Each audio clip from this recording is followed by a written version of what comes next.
When I was a sophomore in college, I dated a wealthy guy from South America.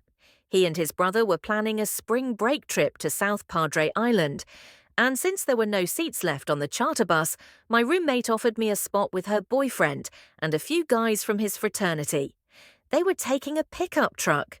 I barely knew them, but it was my only way to join the trip. We hit the road, four guys I didn't know, plus me. Three were friendly, respectful, and easy to talk to. The fourth guy, the owner of the truck, was the complete opposite.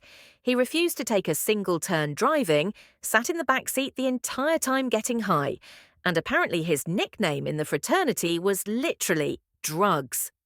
That should have been my warning. All our bags were thrown into the back of the truck.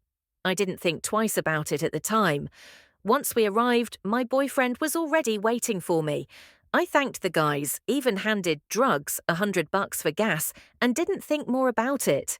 That night, while getting ready to go out with my boyfriend, I opened my suitcase, and all my cash was gone. Every dollar, $300. I instantly knew who took it. The other guys were decent, he wasn't. I cried. My boyfriend calmed me down and said he'd cover everything, but he and his brother were furious. Almost a week later, we were sitting in a bar when I noticed the same truck pulling in. My hands started shaking. My boyfriend told me not to worry and asked me which truck belonged to them. I pointed outside. He only nodded, told me to stay put, and went out with his brother. They came back a few minutes later, acting casual, grabbed me, and said we were leaving. We ended up having one of the best nights of the entire trip.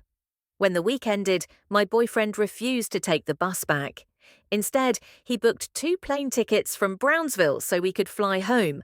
While waiting in the airport, he casually said, "Oh, by the way, drugs is screwed." I just stared at him. He smiled and said he and his brother had poured sand into the gas tank of the truck. 2 days after we got back, my roommate asked if I'd seen the guys from the truck. I said maybe once. She then told me the full story. Their truck broke down barely an hour after they left the island. The engine died completely. They spent 2 extra days dealing with repairs, fuel lines, a pump, and the entire engine had to be replaced.